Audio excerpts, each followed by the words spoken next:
All right, so let's call this meeting to order. It is 6:30. So thanks everybody for joining tonight. And so the first item of business on our agenda is administrative items. And so first thing we have to do is confirm the agenda. I'd like to add 1C, which is just some administrative notes about the meetings. It's one of those things I want to periodically do just to make sure, since we're running virtual and we may have new attendees, that we're all kind of on the same page with that. So does anybody have any objections to adding 1C, just additional administrative items for the meetings? Okay, hearing none. Could I get a motion to approve the amended agenda then? Or I should say, does anybody else have any other items they want to add or modify? I have to ask that first. And Jason, I'm just going to clarify for members of the public that the agenda was updated on September 8th, and the Academy Yard project indicated that they wanted to postpone their presentation until October. So again, just want to make the announcement that if you did receive an older agenda that indicated Academy Yard was presenting, they will be presenting next month. So be on the lookout for that agenda.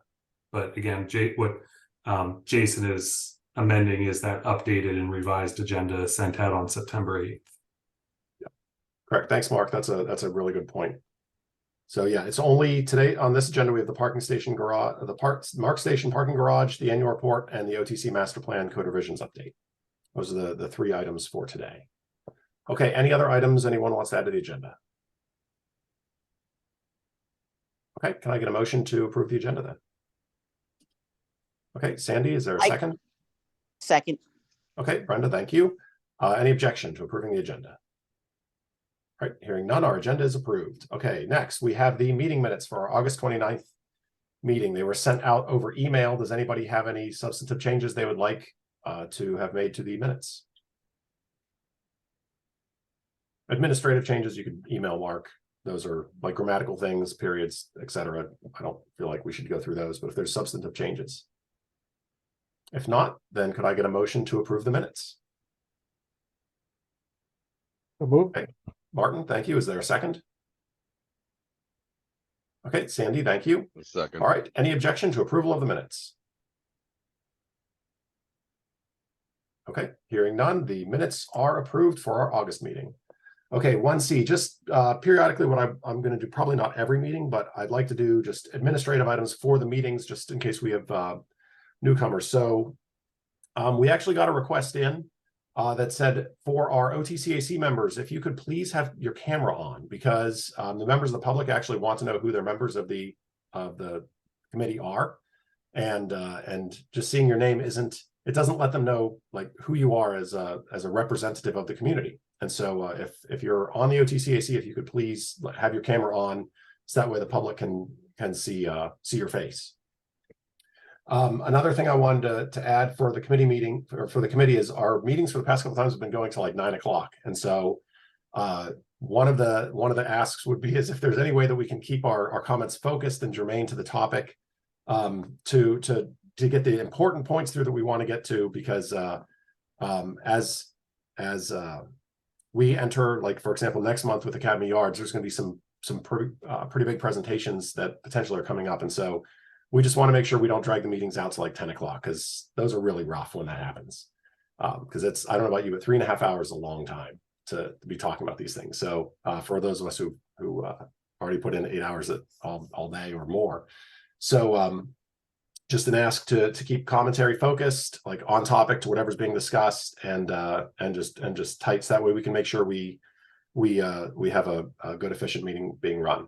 And then for the community, there is a Q&A section or area where you can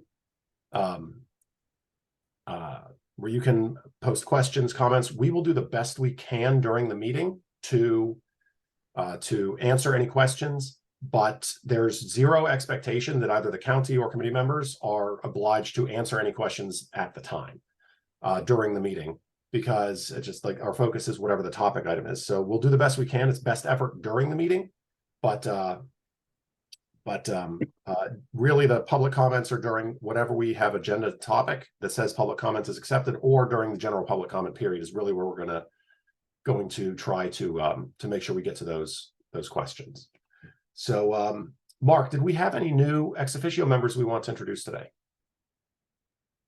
I hadn't heard the official word, but Kaylee has joined us from the Arundel Economic Development Corporation. And I think there's going to be a new member next month, so we can do some introductions next month. Okay, perfect. That sounds great. So that's all I had for the administrative items. And so the first item on our agenda is our Odenton Mark Station parking garage update. So John, as always, welcome back. Glad to see you here. You probably heard about how everything went well at your last presentation here for your team at the last time they were here. But we did withhold a lot of our comments and questions for you. So I would expect that that the committee will have more questions for you specifically, because it's more of what's going on. And so I will turn it over to you. Absolutely. Well, thank you, Jason. And thank you, everyone. Hopefully everyone's having a pleasant evening so far. Hopefully this will continue the pleasantness as we move forward here. My intent here for just going over kind of my touch points here will be some general milestone updates on the Odenton Mark Station Garage project. I'll go over some updates to the floor plan, the site and landscaping plan, and then touch base on the facade and show you some, I think, exciting images of the facility as it's been informed by the facade from there. As I go through, I'll show you some plans as we are walking through here. So if you have questions, please let me know. Being the presenter, I don't always know when someone raises their hand. So if someone could help me with that, that would be very much appreciated, especially if I'm in share mode. But I'm not going to be in share mode quite yet. I'll give you some kind of milestone or big updates as far as the project is concerned. First and foremost, our design development portion of design. So design is following a schematic design development, and construction documentation cycle, for those that are familiar with the design cycle of project documents. So we just finished the design development portion of the project, and that set is being reviewed by the state and the county for comments. We're hoping to get comments back by, I believe, October 10th was the time frame that we were told. So we're waiting to see where those comments come in. We'll react to those accordingly. But along the lines of moving the project forward, we've submitted a forest conservation application that was submitted to DNR earlier in September. That was informed by some updated arborist information, and we'll talk a little bit about that when I get further into the landscaping and site approach. Our stormwater concept plan, we received preliminary comments to the concept plan. It's being revised and will be resubmitted by the end of this week, is my understanding. We're also preparing a joint application to MDE as it relates to, as Jason alluded to, the previous community and public meeting when we discussed the wetland buffer impact. So there's a joint application that needs to go to MDE as part of that for their review.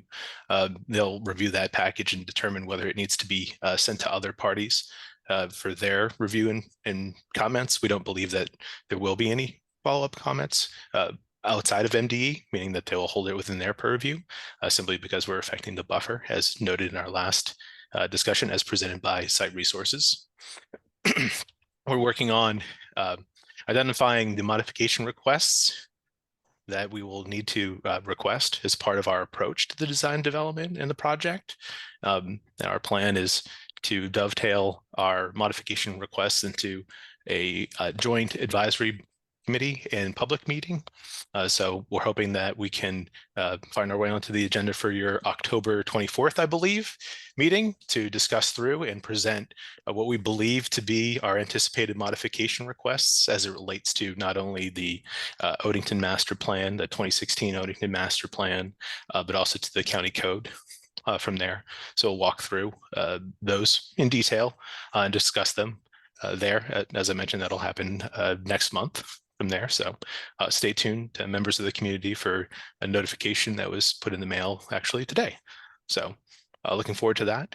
I'm working on finalizing a right of entry for certain areas outside of the ground leased land. The ground leased land for this project essentially follows the building footprint of the garage, and there's some work which I'll show to you later on as part of our progress that resides outside of the footprint of the building. And so we're negotiating with the state on finalizing a right of entry to be able to enter into those locations and make those improvements as they are attendant to the project, even though they're outside of the ground lease land. Also working with the state to coordinate moving some third-party site elements that are on the project site that will need to be moved in order for the project to be able to be constructed and to move forward. Those of you familiar with that location, there's an antenna and a little booth there. It's actually a communications booster, we believe, from Amtrak. So we're just coordinating with some of those parties. We've already had conversations with them. As you can imagine, those types of efforts can take a little bit of time to coordinate. So we're working through those as well. So those are kind of the larger overview updates as far as what's been going on from the project perspective. And now I'm going to move forward and kind of show you some of the updated floor plans, parking plans, and landscaping, and then close out with the facades. So Hey, John, before you jump into that, yes, in terms of all those items you listed, is there anything that seems to be like kind of an above and beyond, or where you anticipate you're going to have an unusual delay, or in terms of like change that's necessary? Because it seems like some of that requires just a lot of coordination. And is all this like within a reasonable amount of what you would expect for this type of project? well, that's a great question, Jason, and thank you for posing it. This project really has a lot of different stakeholders involved, and from many different perspectives. We have community members, we have county members. From the county government, we have individuals from MDOT, MTA that also have a very keen interest in making sure this project moves forward, but also want to be able to have the time and be afforded the time to review the details of the drawings, provide feedback from that perspective, ensure that things are properly coordinated from there, and that that can take time. And what we're proposing to do is not any small endeavor from that perspective. So I think with everyone involved in the conversation and moving things forward, I think things are moving forward fairly well, all things considered. An example of I mentioned the joint application as an example, right? That's being submitted to MDE. We believe in consultation with my civil design team that there shouldn't be any holdup there, or shouldn't be any referral, but MDE could decide for any reason really to refer that to maybe the Army Corps of Engineers, right? And if it goes to the Army Corps of Engineers for review, then that could carry with it a certain amount of time that would require it to work its way through their review and comments. Again, I don't anticipate that being the case. I think there's logic behind not being the case. But things like that are unforeseen, that are not necessarily within the control of the project team, may come up. And when they do, we need to get through them and make sure that they are enveloped into our schedule from that perspective.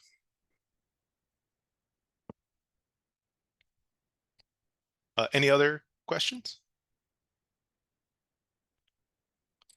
Hearing none, I'm going to, hopefully this will pull up and everyone can see the first floor parking plan. And I'm not sure if you can see my cursor or not. Can you see my cursor when I move it? Yep, I can see the plan and your cursor. Oh, perfect. Excellent. So this is one of the drawings from our design development package. This shows the first floor parking plan and layout. I'm going to start with the parking, kind of work my way out of the building from there, because I think it's been a little while since we've kind of looked at the floor plan from that perspective. So a couple of, I think, interesting items to highlight as far as our approach to the first floor plan. You'll see we have retail space here. I know that there was some questions about what is the current status of retail.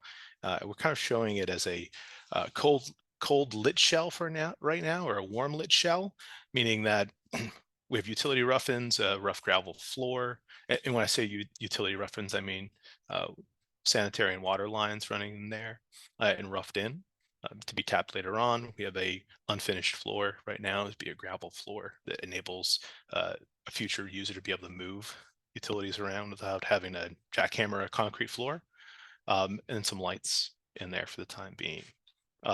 We anticipate that we'll have further discussions or outreach as we get into the construction document side of the project on trying to gauge interest with potential tenants from there, and then getting their feedback to help inform the approach from that perspective. If we don't receive any feedback, then we'll continue to move it forward based on the idea of marketing it to future tenants from there. Is really how we've come to that approach at this point in time. Looking at the overhang here, so you'll recall that our first floor of the garage is a 2-story height. So the first story spans two stories, at least this area here. So you can see that we've accommodated a significant number of this is actually bicycle parking here.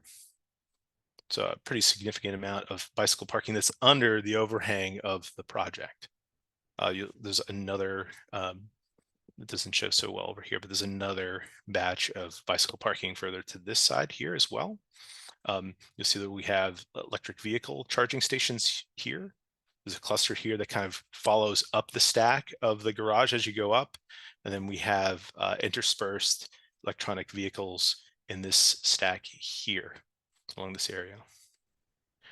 We eliminated this drive-through area in space, but put in removable bollards, which would be controlled by the garage management in case we do get into a situation where we do need to access this space, or to open this up for flow in and out of this area. Taking into account the idea that we will or could have some more robust bus services running to this location. You can see here that we have this shuttle loop concept that actually has enough space for a layover for another bus that's not actually part of traffic moving through the space. So you have significant space enough to have 2 buses come through and shuttle through, but then you could also queue up in this space here and or this space over here. Obviously that wouldn't be ideal from a pedestrian flow perspective, but that capacity is there. Yes. Just going back to the EV charging. Yes. I think we discussed this one time before. If you want to expand in the areas where you don't have it now, is that possible in the future, or how would you do that? Yes, I know that there were, I think there's some interest in, I think 2 questions related to EV, right? Electronic vehicles typically weigh more than your typical sedan would, right? So your Tesla weighs almost as much as a truck does, sometimes more. So there's a question of, is the garage being built that with that weight load anticipated? And then the other question would be, all right, day one, you're covered, but what happens when the increased demand of electronic vehicles occurs? I think those are 2 really good questions. We're fortunate enough to have Walker Consultants be our prime designer on this, and that's basically what they do. Essentially, they are subject matter experts, and as subject matter experts, and I asked them that very question, hey, what about the weight? And they said, we take that is taken into account when we design the structure of the garage, because we do anticipate that being something that happens in the future. And we've always stated that we are positioning the garage to be able to expand on electric vehicles and charging stations. And it's easy to be able to do that on day one when you're setting forth your design, as far as setting forth conduits, making sure your spots are anticipating those types of parking, making sure that they're convenient, etc. We're fortunate enough that we were actually able to grab a pretty significant amount of space for our electrical room. So there's a lot of, our electrical engineers were very happy about that, by the way. They usually get squeezed into a little tight corner, and they thought they had fallen into Valhalla, so to speak. So we do have and anticipate that being part of what we capture as part of our approach. So on day one, we'll have 34 charging stations in the design, and we're anticipating being able to expand in our day one implementation to another 80 parking spots for them. I think one of the drivers here that is important to keep in mind is, we're trying the customer base here primarily is this idea of commuters that come park their car. That's going to inform our direction as far as the level of charging, right? So we're not going to go with the power charging or the supercharging EVs because ostensibly someone's going to be away from their car for many hours. Right. In fact, if we had the supercharging stations, we may attract traffic to the garage for folks that just want to use it for charging and to drive off. So that's really kind of our approach from that perspective. I noted this before, but I'll note it again that we also are designing the garage for future vertical capacity in the future. So it's being designed with superstructure that can take another 2 stories. Now, obviously, we're not trying to go up 2 stories right now because we're trying to respect the context in which we are putting the garage in for right now. And we feel that it's already going to be fairly large building, but bringing it that vertical will only interrupt the kind of context that we find ourselves in right now. But that capability is there if the TOD, which is really the impetus of bringing this garage here and the attraction of additional business and additional trips does expand to the point where the demand is over, our 1,090 stalls that we are planning for right now do get completely filled up, that there's a possibility of being able to come back and put in additional stories from there. Hey, Martin, thanks for the question, because there's 8,000 garages in the country that are going to have to limit or won't have any, be able to handle any parking for electric vehicles because they're built so long ago. So that was a great question about that. Yeah. And to my point, all this money we're spending, everything looks great. You're going to spend $20 million plus. Please finish the floor in the retail.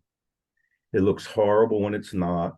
You're going to have a bathroom or 2 in the back. You put a clean out in the front and you're done. If somebody's you can't anticipate the use because it just looks bad. It just does. So you're going to it just does. So there's no reason why there shouldn't be a floor there. That's just a comment. Thank you. I appreciate the presentation, John. No worries. Thank you, Stuart. I'm going to jump here. Hopefully the sharing will continue as I move on to just one other aspect of the floor plan layout.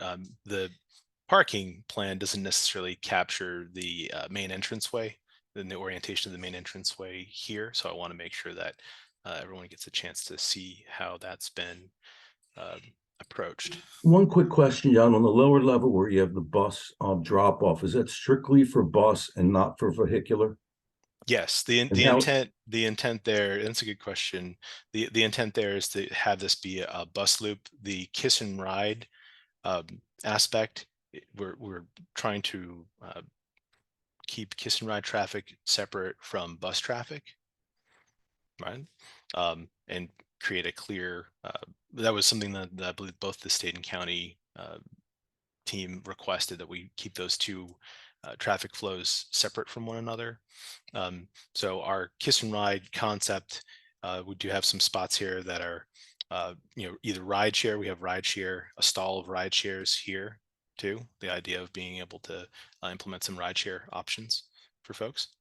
But then also the idea of being able to kiss and ride drop off can either be accomplished inside the garage, inside this space here if you need to.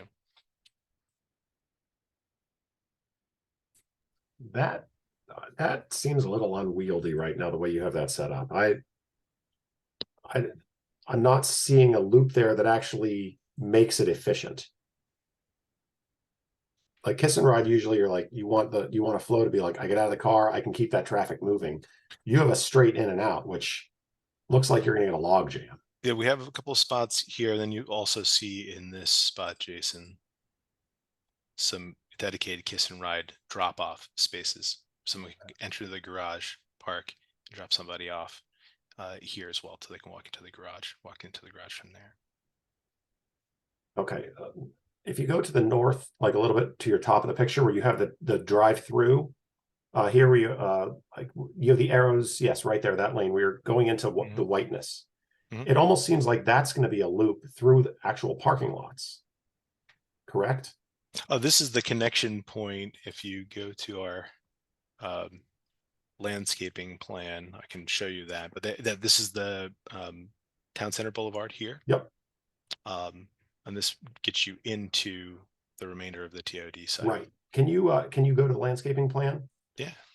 Okay. So yeah. So for example, it almost seems like you'd be better off to have directions for Kiss and Ride to drop people off at the farther north part of the platform. Like I'm using north south here. I think that's actually correct. Maybe east. I don't remember directions. But it almost seems like you could actually get a traffic loop for Kiss and Ride up here at the top area through the parking lots versus the same in-out slot you have in the deck itself. And it seems like signage would be the best way to direct people to do that. It's just not protected there, Jason, so it's out in the open. You're not, but you could at least get flow. My concern is we're going to get a traffic jam in the parking lot with where Kiss and Ride is planned. Understood.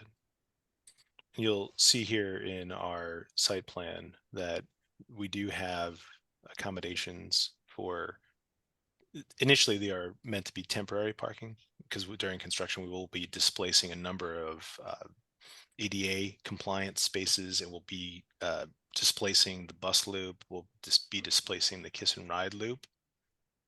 And so in our discussions with county and state members, we were approaching this as our relocation, initially as the intent of it being temporary parking. But the request was to make sure that these improvements are done robustly from that perspective, so that they can be an alternative for parking for a more longer term period of time. So we'll have bus loop accessibility here. We have a ramp up to the platform. And that was my question. From this direction here. Jason's nothing's perfect. If it becomes a traffic jam, they can turn them into regular spaces. You know, the ones in the garage, and then just deal with the outside. And because you have direct access to the platform, that's probably a better option. You're gonna have to go out of the garage anyway onto the platform that's not protected. Thanks, John. Sure. Is the ramp for the handicap parking within limits? I just like in terms, because I know you're building out a little area there. So the entire ramp, you're not exceeding grade at any point. So I know toward the end of the ramp, it is steeper. With the approach here, essentially be reconfiguration, realignment of everything that's there right now. And Jason, to your point, the grades in this particular space are a little challenging, especially in this topographically in this section. It's a little interesting, let's put it that way, with a couple of a smattering of utilities in the ground too, so it makes things even further interesting from there. But I think we've come up with an approach that will be from curb to platform ADA accessible from that perspective. And that was obviously we can't put ADA parking here without a clear path straight to the platform from there. That's the intent. Just wanted to touch really briefly on the configuration of the main entranceway again to orient everyone. The rail lines are here. The platform runs kind of parallel to that. So we've come with a kind of opened angle approach. It's kind of hard to see in this section here. I want to see if I can make this a little bit larger. Okay, here we go. So there was a request, especially from the state, to make sure that this was as open as possible and accessible as possible from the platform. The idea is that if there were to be an emergency on one of the trains and the train is full and it comes into the Odenton Park train station and folks need to get off of the train as quickly as possible, that they'd be able to enter into the garage very quickly. So the concept right now has this section just open air from there. I know with some drainage systems in place, the concept is you can get off of the platform, off the stairs, into your car if you need to, or up the stairwell through the deck to your cars that way, or up to the elevators from here. So just creating as open an entranceway as possible into that space. In the case that we end up with a situation where folks have to, emergency evacuate the train. Also, you'll see in the landscaping and site plans, there's a rather adequate kind of courtyard space there that folks can empty out into as well.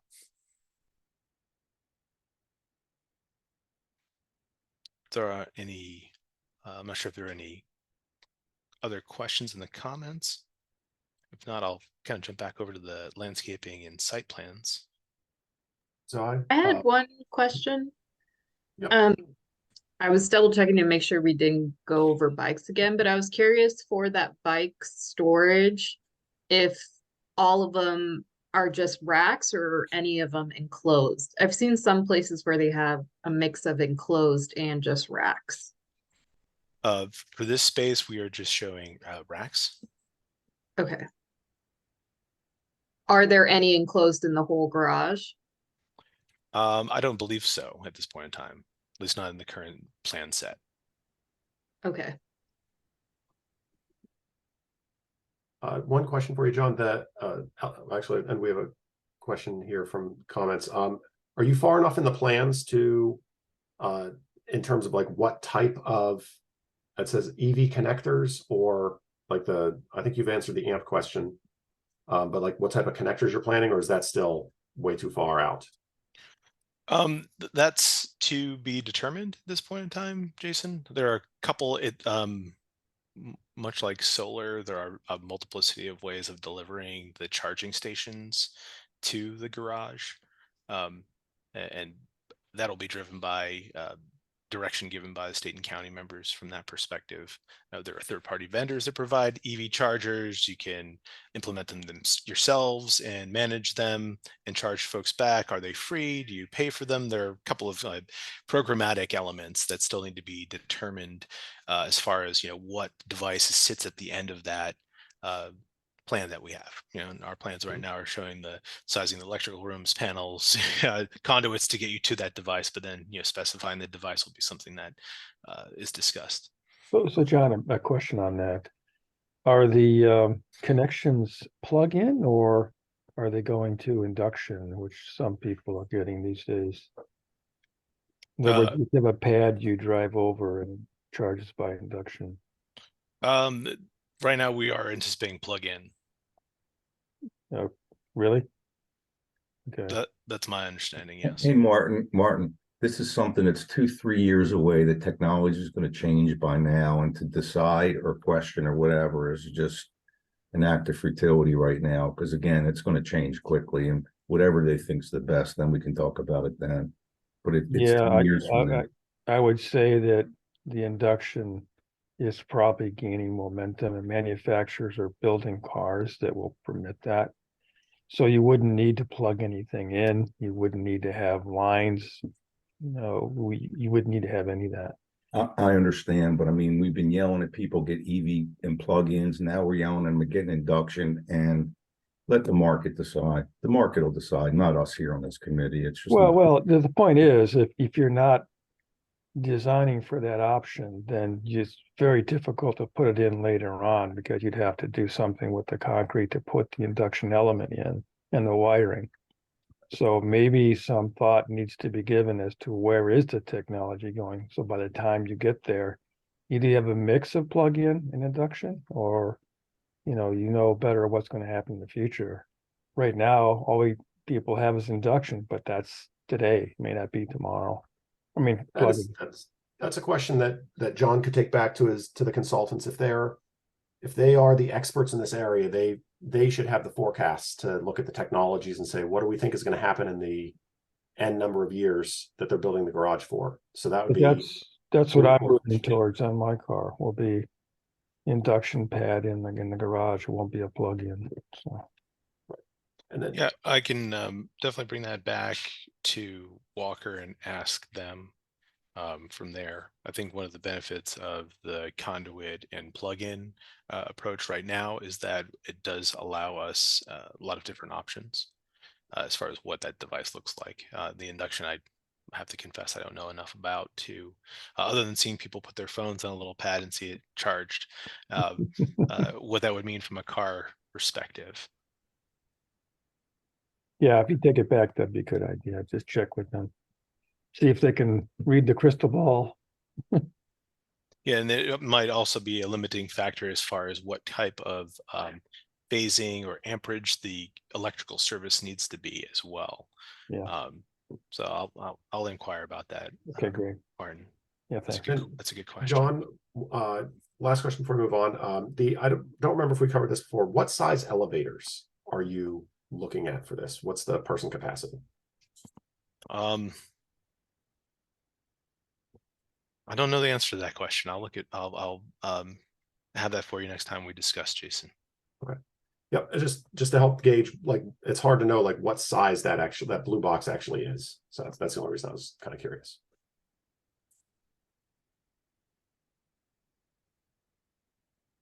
And you're looking for per person per cab?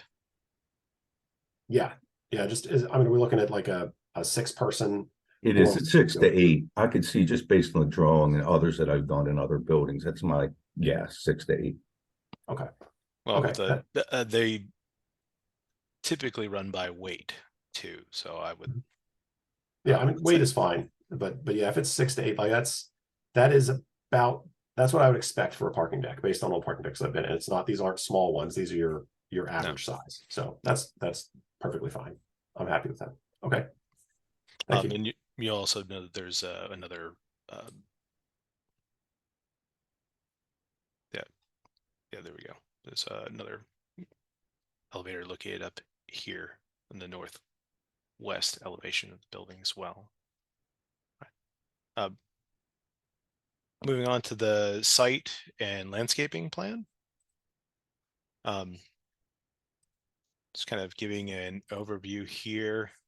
It's a little focusing back and forth to give you an idea of the plantings we plan on putting in place here, both along the pedestrian trail that we are connecting through here to the northeast corner of the property and project site. Obviously connecting to the platform and then down in to the garage area itself, into this courtyard area right outside the retail. So we plan on planting along Town Center Boulevard, as well as along the Kiss and Ride section here, as well as some plantings across the street of the Kiss and Ride area as we go along from there.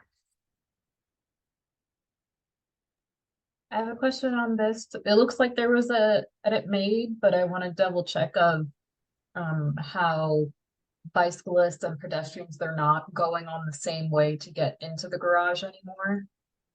It looks like it's been extended on that bottom left side. Over here? Yeah. Before it was that we had that the bicyclists would have to go on the sidewalk and travel to get in, but we've changed that. Yes, I'll show a little bit more detail on the site plan as far as the Odenton, the Town Center Boulevard approach from there. Okay.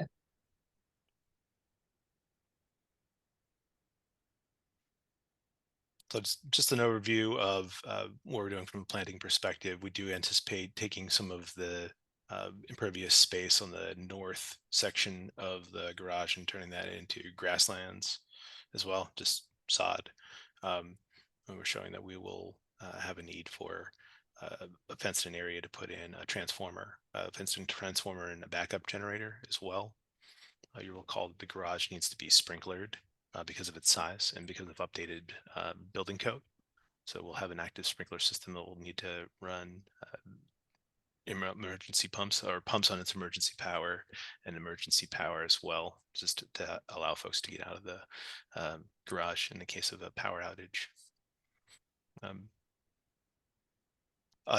No, since we're talking about the landscaping plan, we did discuss previously, the site resources team was able to present our wetland buffer infringement and highlight the areas there, and I'm not necessarily going to reopen that discussion, but part of the follow-up to that discussion was to hire a professional arborist to take a look at the 3 specimen trees that are located in this area, just to give us a more detailed response as far as their status. And the arborist reports and their findings were included in that forest conservation submission that I mentioned earlier on. The information we received back from the arborist indicated that there are only 2 of the 3 trees qualify as specimen trees by their size. And the 2 that were indicated have been found to have black polypore fungal infection in them. I have the report. I'm more than happy to share that around from there. Long story short, essentially, we believe that we're going to have to probably remove all 3 of those trees because the likelihood of them surviving even construction mitigation measures is highly unlikely. So obviously, I'm alluding to a modification that will be coming down the line as part of our October discussion, but I wanted to just be transparent in that. Initially talking with the civil team, we had plans, and there are actually plans in our design development drawings to help excavate around the root ball, the sensitive root area and critical root area and root zones of those trees. So we can try to preserve them as much as possible. But as I mentioned, the details in the report provided by the arborists noted that the trees are already under a certain level of stress to start off with and would likely not survive. John, can those trees, I don't remember, can they be treated for the fungal infection?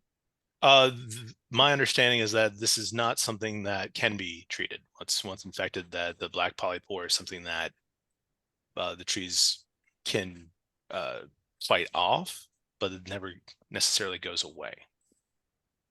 I don't remember when I read that. Yeah, I don't know. So that's I just wanted to add that context there. Yeah. I'm going to jump to the site plan.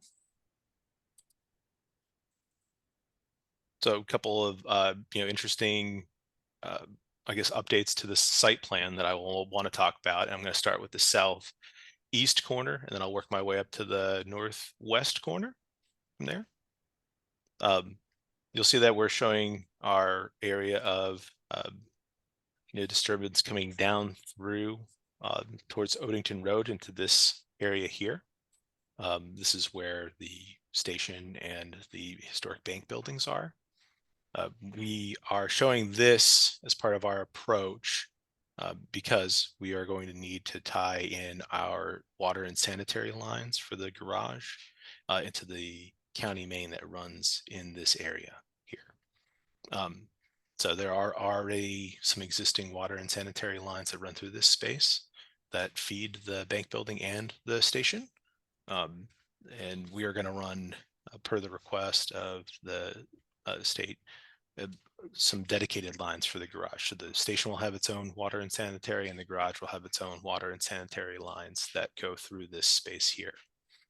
So we're aware that we're going to need to ensure that we put the historical trust on kind of notice that we're going to be doing this work. We don't anticipate disrupting either one of those 2 buildings. As I mentioned, this will all be underground work. The intent being that whatever we disturb in this space that needs to be put back from hardscape perspective would be put back from there.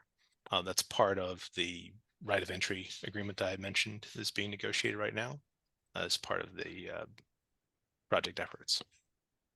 So we studied all the available tie-in locations for sanitary and water, and this one happened to be the number 1 closest, number 2 sized appropriately for what the garage's needs are. And so this is the pathway chosen. Also did not require having to go into necessarily the public right of way or interrupt any other public service that's being provided from that perspective. Questions in regards to that?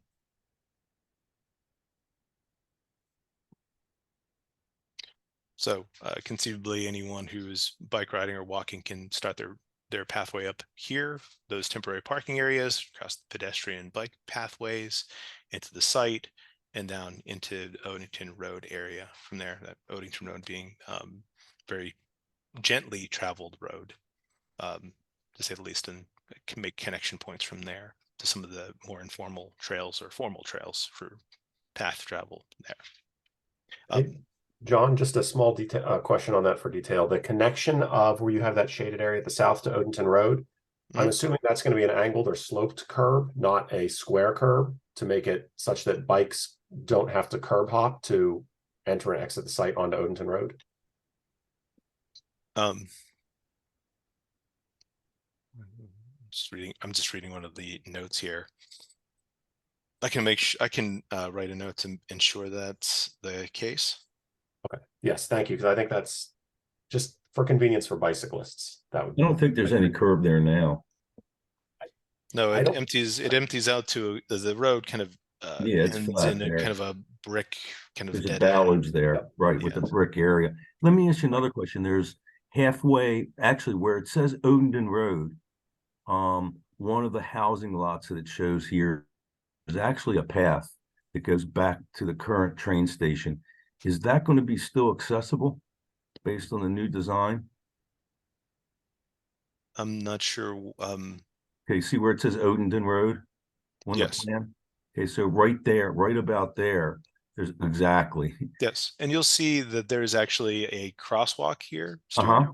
that we're Okay, putting in place to allow, from a striping perspective, because I don't believe it's striped currently, so it would be striped and curb cut so that you could use that pathway into the Odenton Road area. thank you.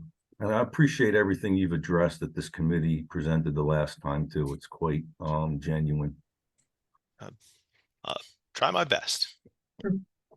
Um, so you know, working our way around the site from there, I think I covered the pedestrian, and bike pathway in connection that way. I'm going to move my around the south and kind of up in towards Duckins Road from here. So you see, we've got we've got this walkway here that we mentioned that Stuart just mentioned. We're going to make some improvements to the sidewalk across the street, which right now is not particularly level nor particularly wide. So we're going to make improvements to that. You saw in the planting plans, we might have some plantings in that space as well. Then we're trying to get pedestrian traffic into the site and around the site when we can. So in here, in or into the site when possible from here, and then channel it in and away from bike traffic. You can see that folks can walk right in from the sidewalk past where the bikes are and into into the station without having to intersect with any cars. And then I know Abigail, you had some questions about the Town Center Boulevard. This one's been very an interesting, I wouldn't say conundrum, but it's been an interesting puzzle for the civil and traffic studies teams to kind of try to resolve from here.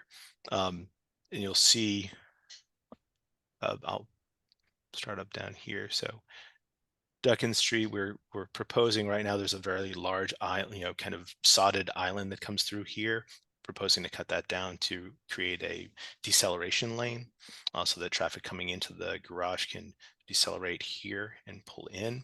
We're proposing to pull back from the roadway and provide a bicycle and pedestrian pathway here that's buffered from the road.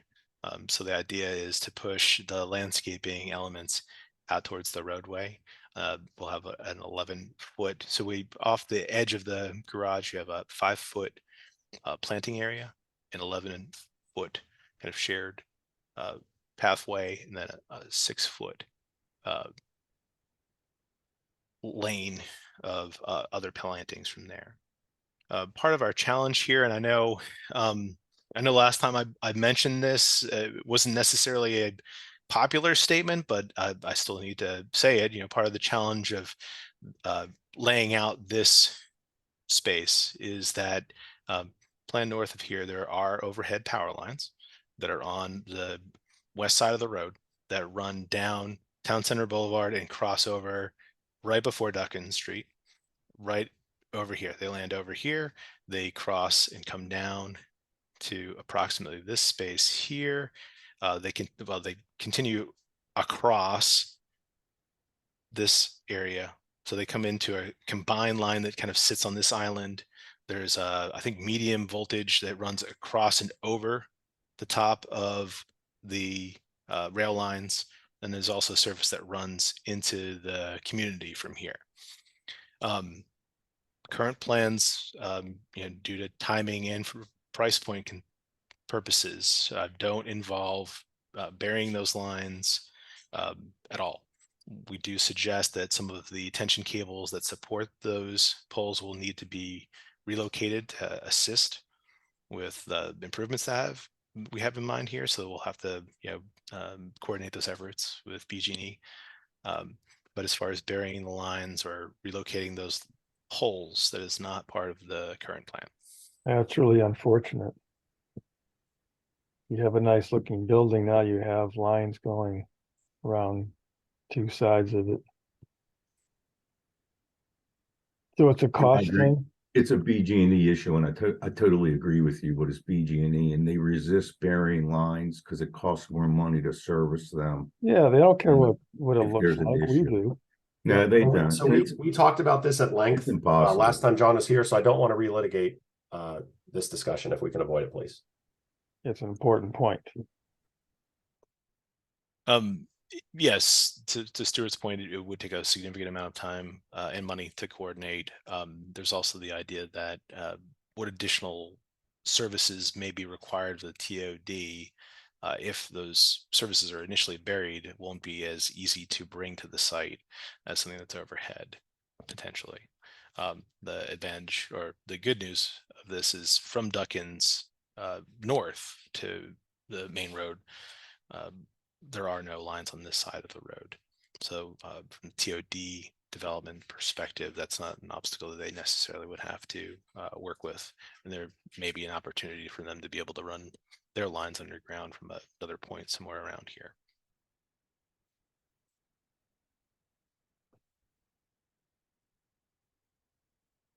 Okay. So again, I just wanted to kind of express that from the project's perspective, we our LOD, our is stopping more or less on the north here. The limits of the disturbance, so to speak, are at the Duckins Street entranceway. Some of the road improvements we're making along here, ensuring that we can have safe pedestrian and bicycle traffic into the site and around this way, as well as around this way. And then our disturbance to the northeast being with that temporary parking or area would be, and then to the southeast just to here. Any other questions? I have a couple questions. Stop sharing for 1 second. Sorry. Actually, could you bring it back up? Yes. I just want to make sure I covered. Okay, want to make sure I covered all my subtopics while I was sharing, and I think I did. Yes. Okay. So one question I have is in regard to where we make that turn from the curve into the kiss and ride part. It looks like we have two crossing areas for pedestrians, but I also was curious if we can make them raised crossings or incorporate some type of speed bump potentially, just for the case of I could see people coming incoming, or even outgoing from Town Center Boulevard and be speeding if they're worried about missing their train or just trying to rush to get home. So just wanting to incorporate at some point between that area, some kind of either raising the crossings or having a speed bump of some kind. I know that we do have signage for easing traffic, but I will inquire as far as what approach from a texture or bump perspective we can put in there, Abigail, because you can put in the slightly raised elements, so you hear that noise in your tires, or you could put in speed humps from that, or bumps from that perspective. I've got to coordinate those with the state in there and county as far as their roadway regulations are, because I'm not sure whether they, from a public works perspective, that's something that they generally put in their design specifications or not. Or if Well, anything, the other option being like more pronounced, I've seen like lighting or like flashing signage for the crossings. Mhm. Just something to indicate, to remember to slow down, of like people will be walking here or biking here.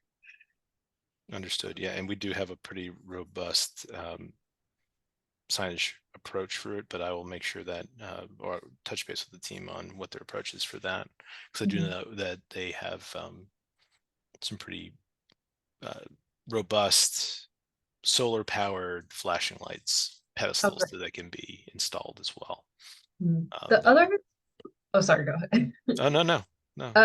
The other question I had was, I can't remember if we've talked about it before, but I've seen some parking lots where they have these type of light indicators for a garage, like green and red to say space available or not, or even at the entrance of saying how many spaces are available on each area. Will this garage be having anything like that? Yes.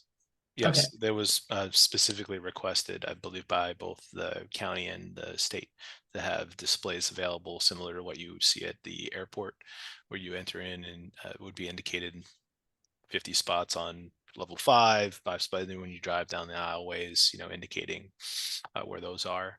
The Walker team did also say that they have seen pretty robust, and we haven't made a decision on this yet, but there are options that allow you to know how many EV spaces are and where they're located, how many accessible spots are and where those are located, and things like that. So you can be from the sublime to the ridiculous, so to speak, when it comes to those. But the intent is to have, but I think from a ease of traffic, ease of flow into the building, having indicators on where available spaces are is something that everyone sees value in. Okay, great. And then my last question was that black pour thing you mentioned in regard to the trees in that wetland area. Mhm. Will, when you have, I don't know if it's the arborist or whoever do the assessment of that area, would they be able to check just the whole area in general of where that is, just to make sure if you have to get rid of the trees because of it, if there's any other things that are causing it to spread, that we've gotten rid of all of it at once? Oh, as far as the black polypore fungal Yeah, infection, just because if I it's something there, we don't want it spreading everywhere, and then you have to get rid of a whole bunch of stuff. If we're checking it now, just check it overall. yeah, my read of the report is that the fungus likes to target larger hardwood trees, and Okay. is a parasitic infection. So it basically feeds off the tree, off the sugars of the tree, and then makes it weaker over time, and it ultimately kills the tree essentially. Okay. All right. That's all the questions I had. Okay. All right. Well, if there aren't any other additional follow-up questions, then the last part of the presentation here is just to go quickly through the facade approach and kind of how we got first, how we got to where we got to, and kind of hopefully some exciting pictures of the 2D elevations and 3D elevations that were shown as part of our model, our 3D model that we have. So, as far as the, materiality and some of our selections, that I'll go through this quickly. We're trying to keep in mind the context that the garage is going to be in, and looking around the neighborhood that it finds itself in, and trying to pay homage to the ideas of the train stations of the past from that perspective. So in doing so, we're kind of picking pretty classic components, and we're going with brick,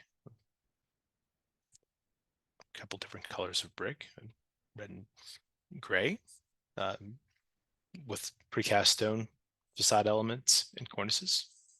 So we are going to see some texturing from the outside of the building, not seen as flat. We're going to be using rounded, smooth concrete columns. Again, framed storefronts and curtain walls. around the elevator areas and retail fronts, and I'll show you where those are. We're using, this window frames without the glass to frame out the space, break up the space from that perspective, and give an interesting textural element to the exterior of the building. And then we're using, slate shingles or synthetic slate shingles for overhang space, mostly for their reliability and the fact that they will last for a significant period of time with lower maintenance. So this is, again, I'm going to start with the perhaps the least interesting viewpoints and move towards the more exciting ones. So we kind of came up with this red brick option. We did look at a whiter brick option that wasn't captured as favorably from that perspective. So this gives you just kind of a section of how those different elements interact with one another. You can see the columns, you can see into the garage. The idea of being able to see into the garage, creating a view shed that folks on the pedestrians walking through can see into from there and see. This is our southwest corner of the garage. And again, you can see our essentially 3 storefront towers in there that are anchored in the main circulation into the building. So you have a stair tower here at the corner. Kiss and Ride is coming in this way. Town Center Boulevard here. There's the stack in the entranceway where one of the elevators would go. Stairwell there. And then your entranceway into the kind of Kiss and Ride space. Entranceway for buses to exit over this side. Taking that and extrapolating it towards the 4 cardinal directions of the garage, you have your west, south, east, and north elevations. So east, this would be the one. This is the one facing Town Center Boulevard, the shorter end. You can see if I can pull this up here. Trying to announce the entranceway for car traffic with a switch in the facade approach so that vehicles while driving on the street can see the change in the texture and the announcement that this is a entranceway or exit into the garage. And having safe and viewable circulation into the garage in our towers in the corners here. That logic follows through the south side of the garage. And this is the station side here. So entranceway into the garage from this perspective, buses coming in here, buses exiting here, and then other traffic coming off of the Kiss and Ride for cars coming into this space, the east elevation. And then our north elevation here. The north elevation has this space that shouldn't be white over there, it should be blocked off. We viewed this northern elevation as an opportunity, and we've identified several opportunities for public art to be put into place. So if you're driving down Town Center Boulevard, this is a opportunity to be able to incorporate and announce your arrival at the Odenton station along this facade. And I will show you. So John, that could be a mural, you mean, or something? Yes. Yes. Mm-hmm. The Annapolis Town Center has a mural in one of the buildings. It looks really nice. It's a sailboat sort of motif given Annapolis, but something like that would add a lot to this, I would think. Yes, and there are actually several opportunities which I'll discuss the next time we meet, Martin. Both on the outside of the building and inside the building, where we can incorporate public art. Hey, John, I'd like to discuss that further at some point, because we do have something that's stored from the old Nevermore factory in the entrance, which was a rotunda. We have stored at our office the mural that was on the wall in the rotunda, and the hope was to get it restored and back up. Whether it would be an outside piece, even in a box, I'm not sure. Whether the sun exposure would be a problem, but certainly somewhere inside. And we're really looking for someplace. We thought we would put it on the third floor of the library. It hasn't worked out so far, but at the right time now isn't it, but we'd like to discuss it further with you. Yeah, I would love to get some more details, Stuart, on the size, materiality, current disposition of that mural, portability, things like that would be good to know, especially the dimensionality and the materiality of it. And perhaps Mark can connect us, or we can be connected offline to kind of investigate that a little bit further with the design team, because as I mentioned, there are several locations outside of the building and inside the building that we have flagged for public art, the execution of which is kind of TBD. Great, thanks, appreciate it. No worries at all. So almost a more exciting view. If you're flying a drone when the building is built, you'll be able to see this view, but I thought it would be important to see because we are also incorporating the solar panel concept into this. Hooray! Discussed before. Hooray. Martin, you're doing the ribbon cutting. Way to go. And similar to EV chargers, solar is another building amenity that can be delivered in a multiplicity of ways. We're making sure that our superstructure is designed in a way that can receive as many different options for solar. Again, you can you can go through a PPA, which is a power purchase agreement. You can buy them yourselves and maintain them. There are pros and cons to each way you approach it from that perspective. That will be weighed further on as the project advances from there, all of which have different capital costs versus operating costs and carrying efforts from there. But I think it would be important to show the scalability and the size of that solar array, which would be substantial from that perspective, as you can see. So John, I was looking at your presentation tabs there, and I see facade 1, 2, and 3, and I was hoping to see different materials than just the brick. Have you given up on other materials and other looks for the facade? Yeah, this is the approach this is the consensus approach at this point in time to the materiality. As far as getting feedback from the state and from the county on this approach from there. Curious, were there other options considered? There were a few other options considered. I don't know if I've seen that. That was a smaller subsect group considering some of those options, which varied from the sublime to the ridiculous as well, many of which were shot down for being out of context.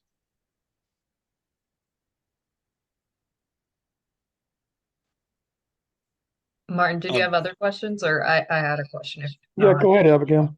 Well, and I Okay. have two other perspectives here if you wanted to see the two others as well. This is the obviously the south west corner of the building. So we hear Town Center Boulevard, Kiss and Ride here. You can see the tower that faces towards the rail lines. I'll just show you the other two really quickly. This is where the wetland buffer zone is here right now. This is that mural wall, we'll call it, for availability of being able to announce arrival here at the garage. This is the turnout area for cars coming in and out of the garage that would lead to the rest of the TOD development. And then this is the area that would announce the garage to riders on the trains. And then one more elevation here. And again, this is the southeast perspective, looking down the project from the southeast from there. So main entrance way stack into the garage from here, buses coming in and out from that perspective, bike parking, and Kiss and Ride in this space here. Sorry, Abigail. No worries. My question was about, I know we talked about there will be some type of cafe or the business within the garage, so will there be some sort of signage to indicate near an entrance where that is, or is that kind of separated from the building? There would be opportunities to put signage in place to indicate where the retail space or the vending space, I'm not gonna say vending, but the commercial space of the building, which is located here in this corner.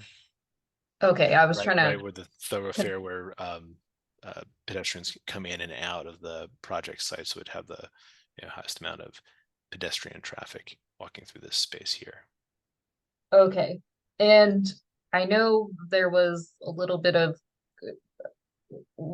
leaning against it, but just curiosity of whether the idea of like where benches or tables would it be in close proximity to that area of the Yeah. few or be there?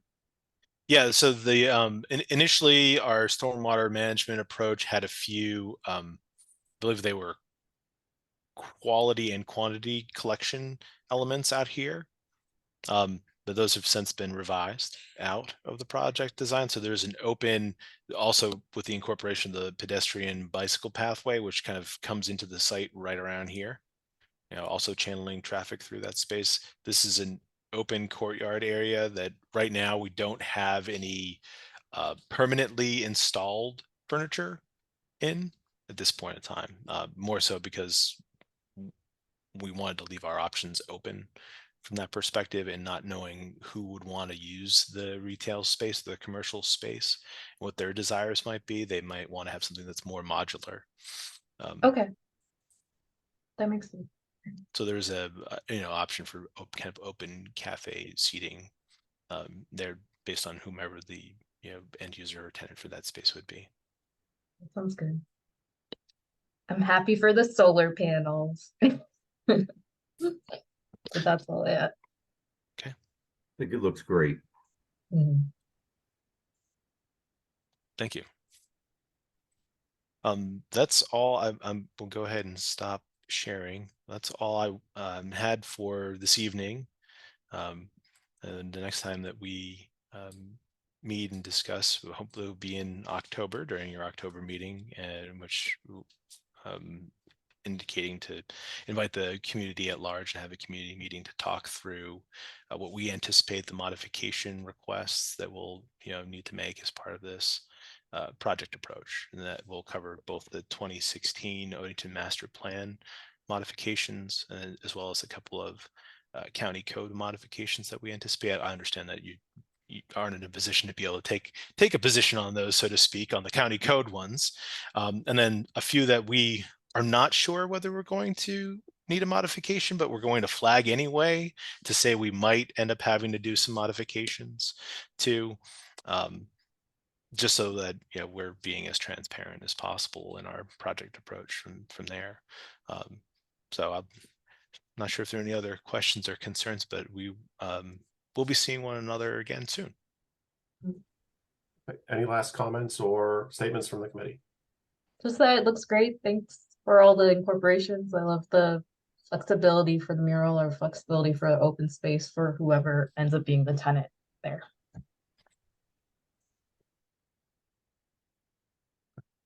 Anyone else? Okay, I will close out with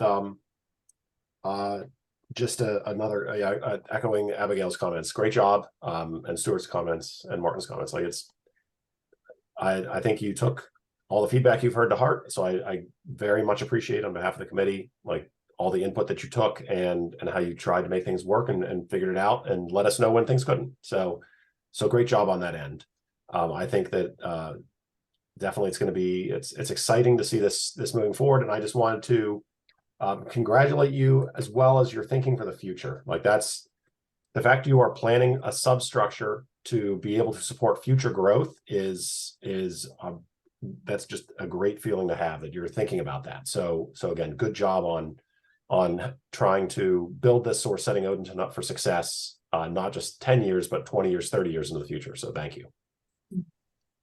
My pleasure. It looks like there's some questions from the public in regards to the garage. So I don't know if John had to leave, if he would be staying to answer those. So the only one I want to do, because I told the community that we will do our best effort. There is the first one, the solar panel item that you had is that just notional right now to let us know you are installing solar panels, and you'll figure out exact designs and layout and so forth as the project progresses, or is that how they are going to be? Right now, that's showing the relative elevations based on the superstructure that we intend to install in the project. Okay. So as So far like as the angle observation panels or panels that rotate with the sun, et cetera, are like would be a future figure it out. yeah, I mean, the project is oriented, project site is oriented south, right? So it has it with no other impediments, so it has exceptional sun exposure from there. Yeah, the superstructure that we're putting in place would support fixed panels. I'd have to ask the Walker team whether there's even a need or an efficiency to having tilted or shifting panels I don't as think part of so. that. I don't think And so. honestly, I share Martin's thought that would ultimately become overkill, simply because the juice isn't worth the squeeze, so to Right. speak, and the maintenance cost for something. If you think about all the motorized parts, they're up on a roof of a parking garage. It's not the same as perhaps transforming a piece of farmland into a solar farm. That's a different animal altogether. Well, pun intended, I guess. So yes, I believe that the intent is really to have fixed panels there. Yeah, and they can be angled at the latitude pointing south, so that's pretty good. No, Okay. typically they are pointed on day one to capture the most year-round sunlight. Yep. Yeah. Okay, perfectly fine. So yeah, that's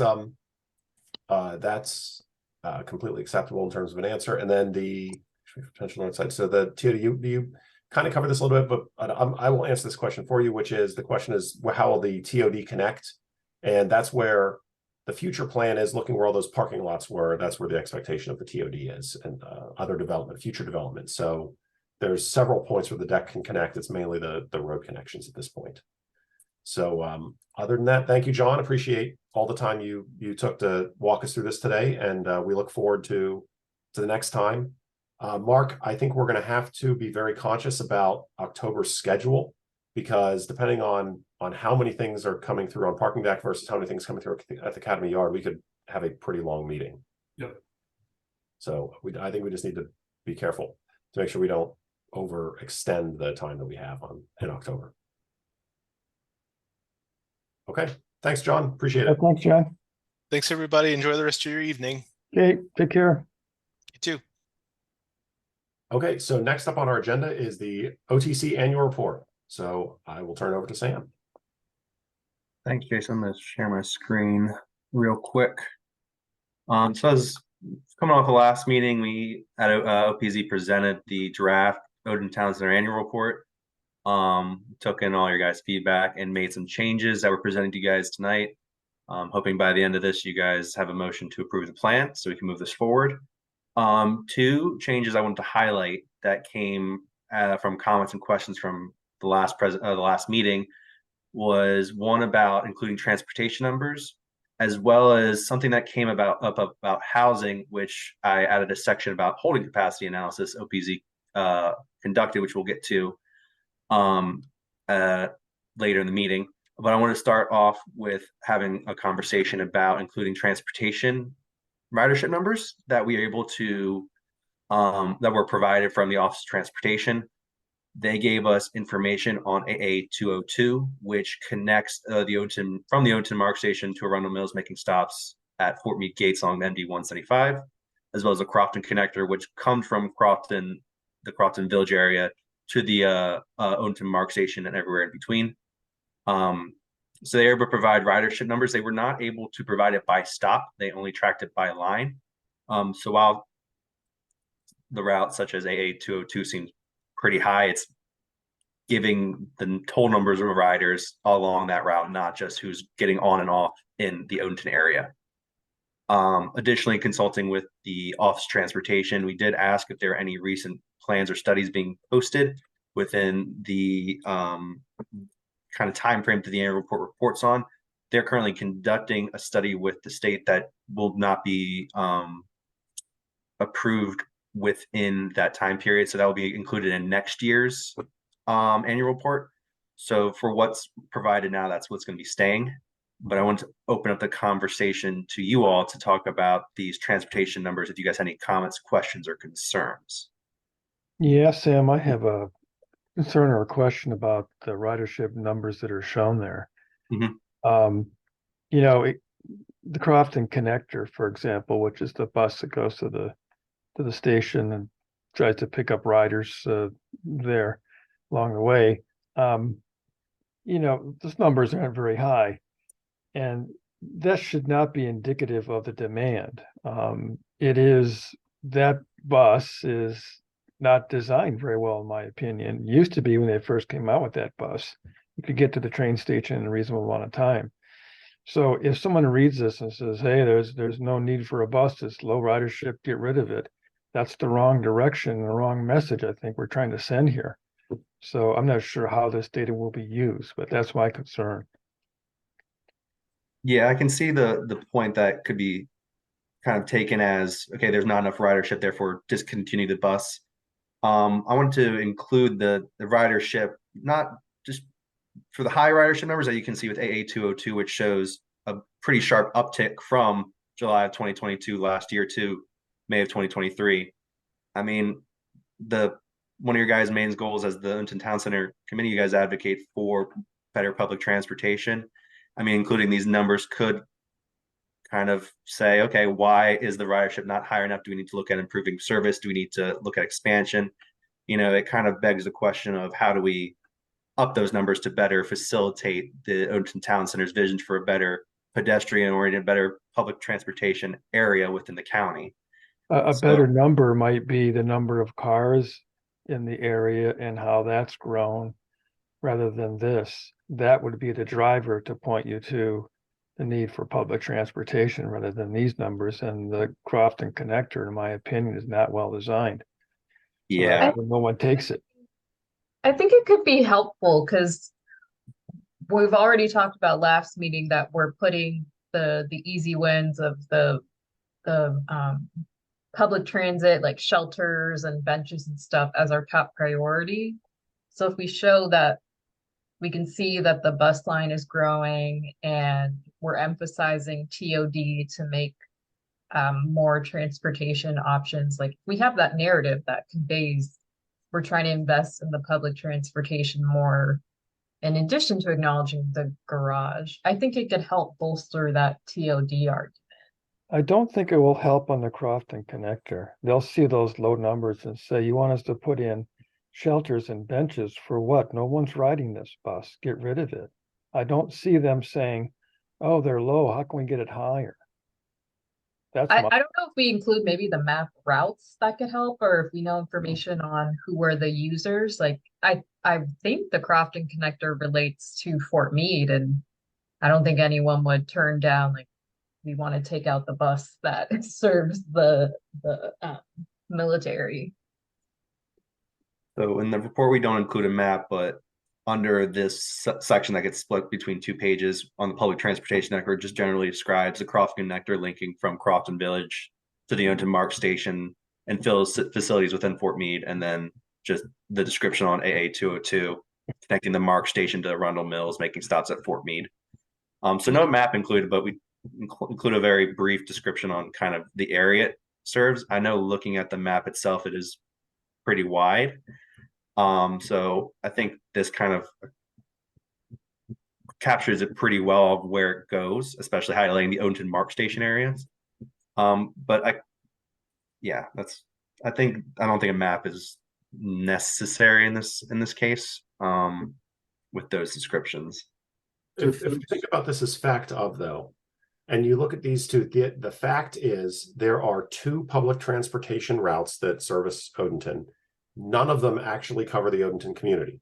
They are all, how do you get people in and out of Odenton? In one direction, it's to Arundel Mills, and the other is to Crofton. That's really what the fact is. And yeah, I ran the numbers real quick just into Excel, and The Crofton connector is stable. Like if I had to look at a line chart of those numbers, it's roughly flat. I mean, it's a stable amount of ridership. The A202 is increasing. And so I think it depends on how we want to scope this. This is actually good evidence to show that Odenton is not being serviced properly by public transportation, because the only 2 routes in Odenton actually don't service the Odenton community. Like you can draw that out of this right here. You can So draw let me that jump in for a second. So, sorry, Stuart, go ahead. No, go ahead. Finish your point. Oh, and that I think that supports the discussions that we have had to where other alternative solutions for the Odenton area are needed, and that's one way to interpret what is here. So If we Yeah, state how it you that said way in text, I think if we So- state that, but they may not interpret it that way. Everybody, you're spending way too much on something and trying to think who's going to interpret it. This is reality of public transportation. No, Hang on, Martin. I am an expert on it. I have run the bus system for Columbia and the CTC for 7 years. I was the president of the board. I'm the current chair of the Fort Meade Alliance Transportation Committee. So I'm an expert on this. And you can say whatever you want, but it's the funding. And the funding's not there. We have tried for years, okay, to get years, 20 years, 25 years. I've donated my time. I don't get paid for it. And every meeting I go to, everybody there is getting paid to be there, okay? And advocating for public transportation and advocating for transportation in the local community. And it's the desire to fund it. The rhetoric is there. The desire to fund it is not there. It's expensive. We ran transportation in and out of Piney Orchard for some time. It wasn't successful. People bring their cars. The other thing about these numbers and ridership is this is post-COVID. Okay, so you're going to have less ridership. Look at the Mark train station. There's no parking. It's 25% filled there now. So that reflection, which is interesting, isn't maybe reflected as much on the ridership here. Seems actually a little bit better than that, than what's reflected on the fact that you got an empty parking lot.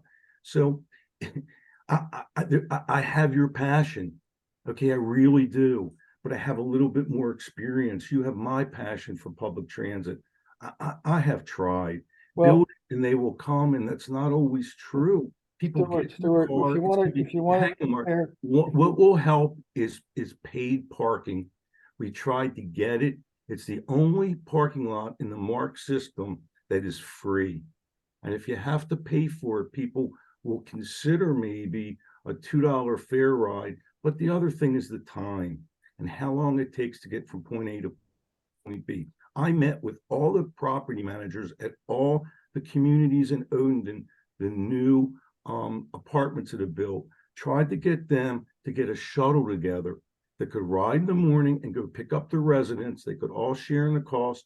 That didn't go through. These are the efforts that I have tried in my community, and not just talking about it, but actually doing it. And it just doesn't always work the way our minds and our passions are for public transit. And then to go with that, there's not enough money to try it out. It costs $80 a person, okay, to run the Piney Orchard based on the ridership. $80 a person per day. can you yield for a minute, Stuart? Yes, Thank you. you're welcome. If you want to compare credentials, you know, I was in a high-level position at APTA, American Public Transportation Association. And we did a lot of studies on transportation, the first and last mile being the most important, because it gets people out of their cars. Those who have to come a long distance will take a different mode of transportation to the station. But around here, a lot of people live close to the station, but yet they drive their car.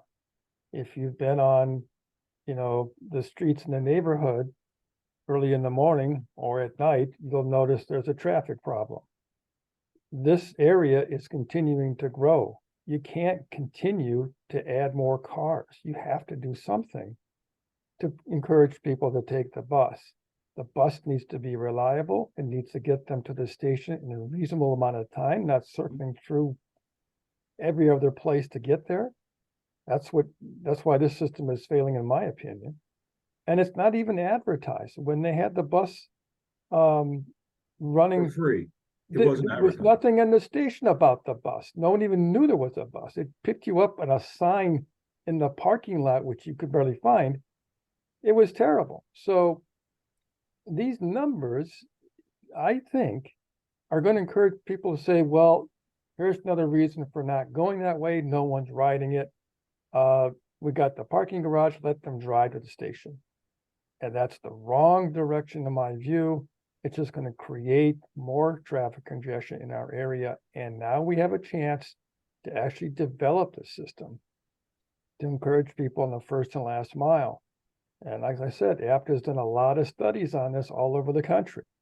So maybe I can get some. And I would love for you to sit on our committee, come on our committee. I really would, Martin, on my other committee. But Yeah, again, that's for another discussion and not for us Okay. to solve with this document. I just, we Yeah, can't let's- give up on this, is all I'm Nope. trying to say. We can't do that. We gotta make sure that there's some way to ease all the traffic that's building up in our community. Right, all right, so that's not the point of the annual report, though. So really the question we have is, do we like table 5 or do we not like table 5? Is really what it boils down to, because I know Sam probably has a bunch of things we have to get to. So I think we can talk about transportation at an OTC AC meeting. It's a good discussion, especially if we get some of the departments that handle transportation. We already asked Mark if we could get some more of I have a transportation meeting to focus on, like, bring the right departments in. Do we like table 5 is really the question we've got to get to right now. If you're not going to explain it, or I'd say no, because you're leaving it for interpretation. Anybody can read whatever they want in that table.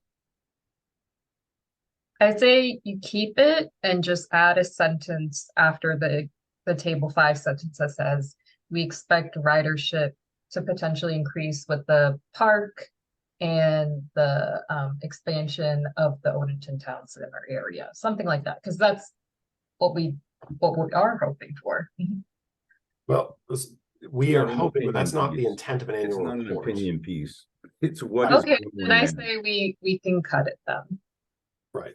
So I mean, it would be perfectly fine for in the annual report to indicate that, like, the trend of ridership is decreased and has not yet recovered post-COVID. Because that's a fact, and that because it has to be statements of fact that go into the annual report. But you can't conclude that either, Jason. You don't know unless you do a study why it's dropped. You can assume it was COVID, partly, but it could be some other reason. I'm not saying the reason. What I'm saying is it has not recovered from that period. Like, my assumption is that, because this only starts at July 22, but my assumption is ridership was higher. Like, I am making an assumption that would have to be validated, but I don't know. that's a statement of fact that you could actually show in a timeline. Says during the period when COVID was highest and the shutdowns occurred, ridership likely has not recovered from that. I so- think you need a few paragraphs to explain all that. Right. So right now we have 2 stances. One is that it gets dropped. There's not really, actually, there's only one stance on the table right now. Does anybody feel that we should keep the ridership table in the committee?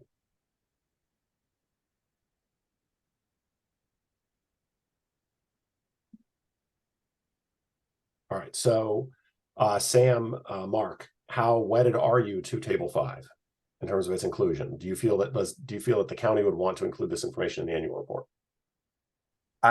In my opinion, I think it would have been, when I asked for the Office of Transportation, my initial question to them was, are they tracking information on specific stops in the Odenton Town Center? They said no, but we have information on the lines that service the Odenton Town Center. So that's why it was included in here. I feel like the information would have been better if it said this, how many people are getting on and off at these stops within the town center, but it just wasn't available at the time. I'm glad you brought that up.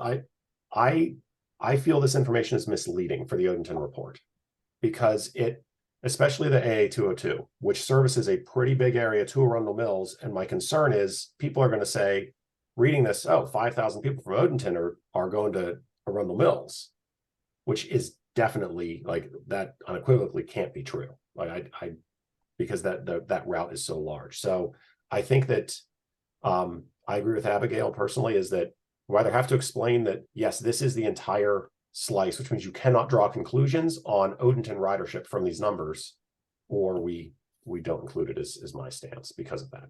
Yeah, unless you're going to explain it and discuss it. If it was part of a study we did and we tried to learn what these numbers meant, then that might make sense.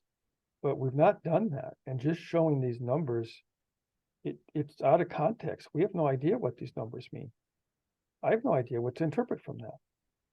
And somebody else could read anything they want into those numbers. Well, it's specifically how they interpret it in the context of the annual report, which the assumption is going to be these are Odenton. But is it part of our study though, Jason? Is it part of did we take on this to look at those numbers and to make something of that?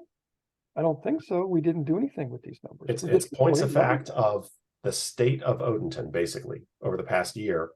And I think Sam's point of like, these are bigger than Odenton, which means these numbers do not reflect the state of Odenton in terms of its ridership on these. I don't know why it's in there.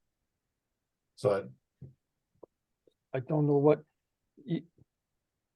just throwing the numbers in there without a discussion or a context, in my view, is misleading in itself. So do you need anything else from us on this point, Sam, or is that enough to take back?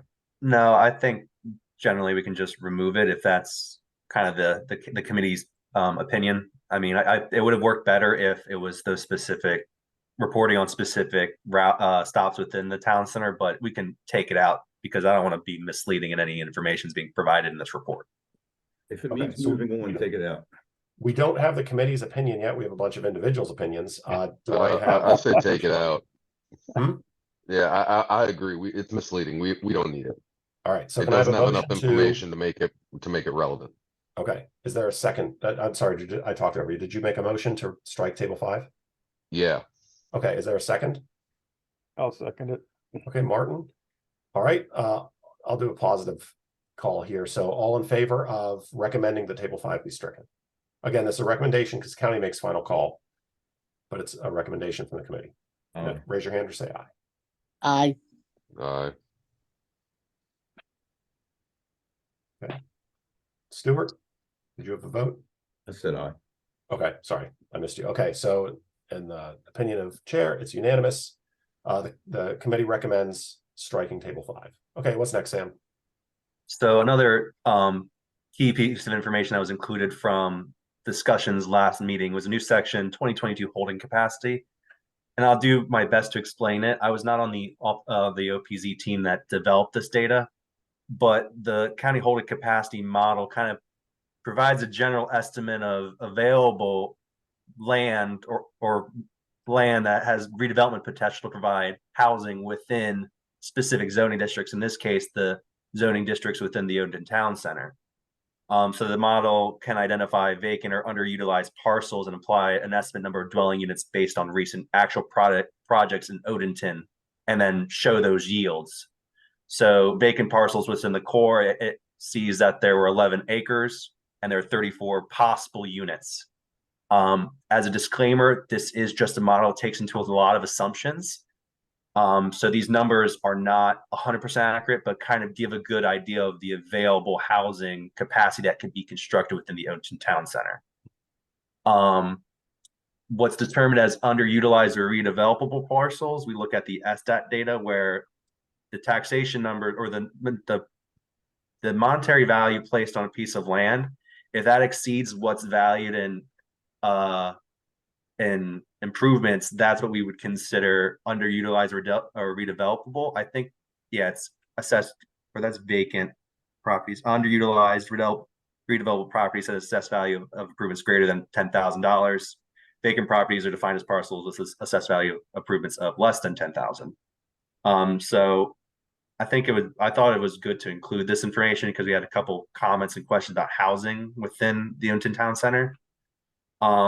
We don't run this holding capacity every year, so if this was included in next year's report, these numbers would not change. But wanted to open this up for your guys' discussion, comments, questions, concerns on this data being presented. Are you assuming all the available parcels would be residential? Yes, it's just looking at the holding capacity for residential development. So capacity, but not reality. Yeah, it's just taking in, there are a lot of assumptions being made about zoning, sewer service, environmental constraints, but it's essentially looking at previous residential developments within Odenton and then applying a yield factor to the acreages to make these estimates.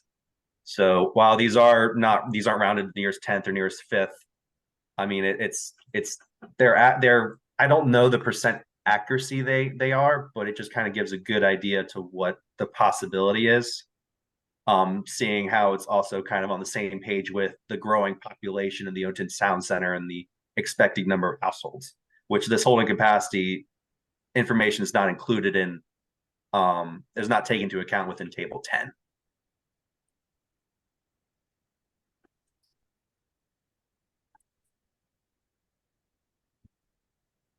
I don't think it means a whole lot either way, but I do agree with you that based on the growth, it shows that if you were to develop everything residential, then the capacity is there.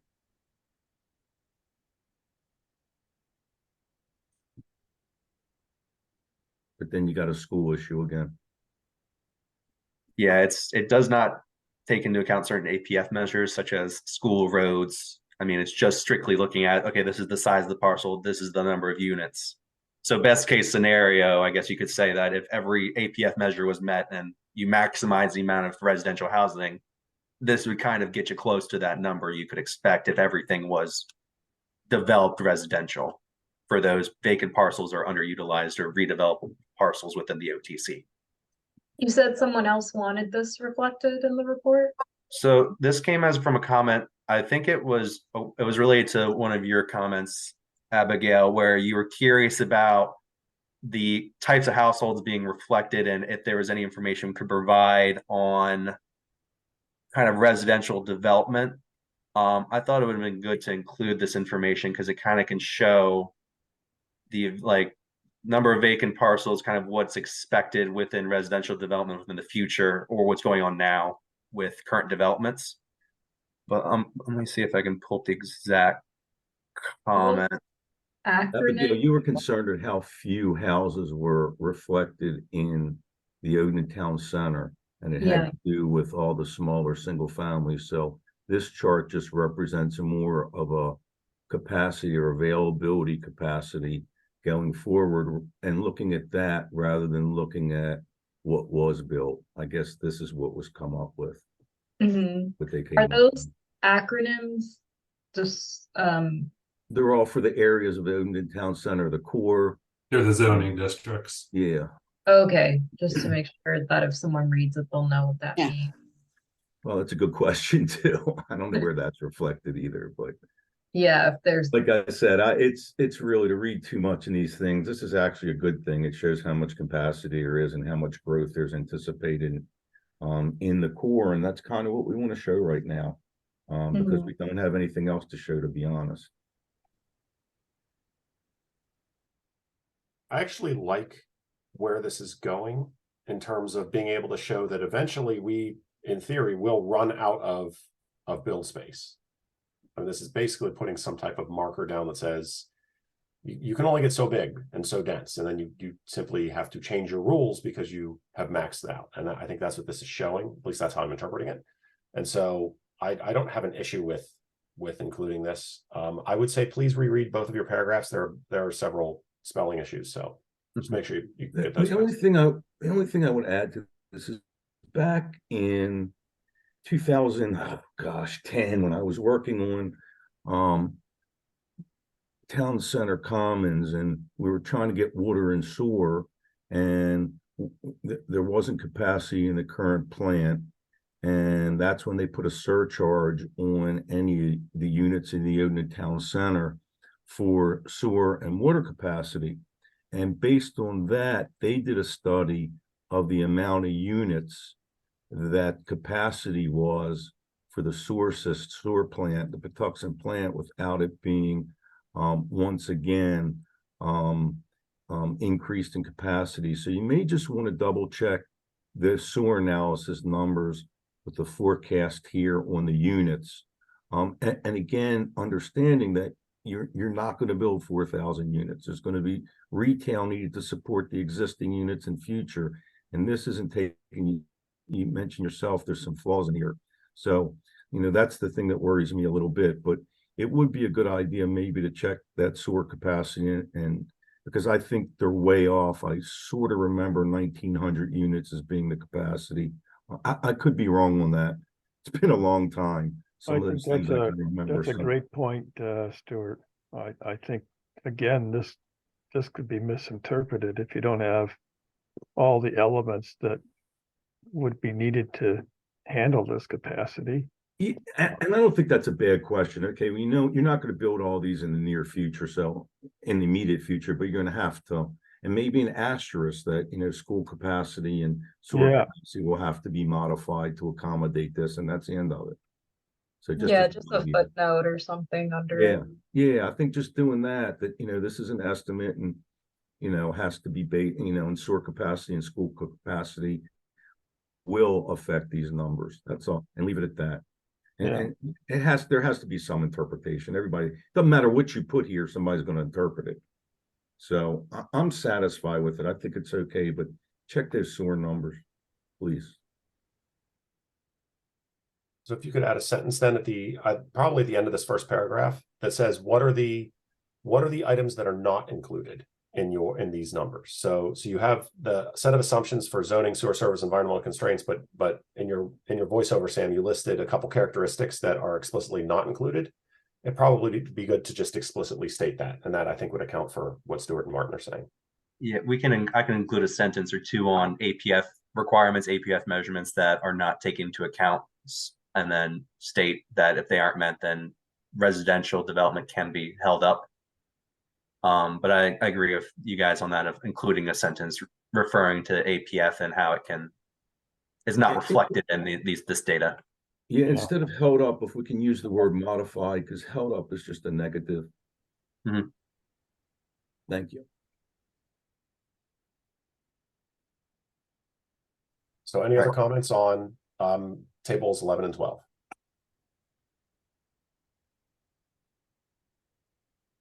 Okay, being they're in the document, I don't think we need to have a motion to continue having it in the document. So I'd say, what's next, Sam?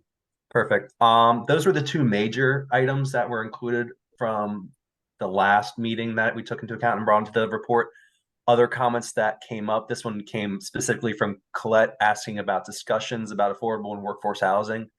Reviewing the past meeting notes, there weren't actually any conversations for affordable or workforce in depth, because if you guys remember, within the last year, there have only been 4 presentations on development projects.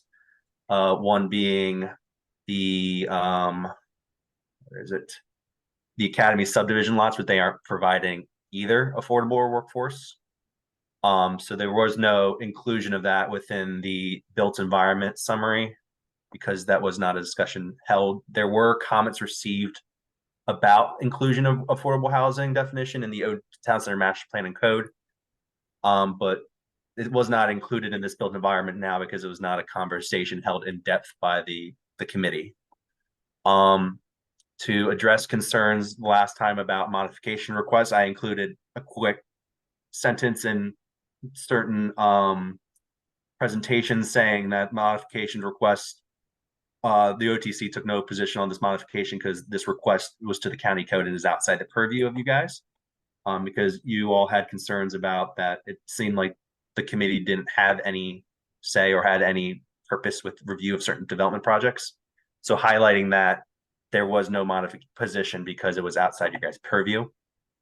We've updated all of the priority projects list to reflect what you guys voted upon last meeting. So these are now in order with how you guys would like to see prioritized in the Odenton Town Center. What else? We did add some new sentences or revise the Odenton Mark Station and transit-oriented development to try and further explain what a TOD development is. So to highlight kind of what the overall purpose of that with next to Mark Station is. Additional items, talked about OT. Stuart, we did look into, or this was not specifically from Stuart, we did look into the concern about the difference in the school utilization by feeder system, as well as present and projected full-time student enrollment. You guys highlighted that these numbers are different. They're based upon the facility's master plan. They most likely use the same methodology with determining enrollment.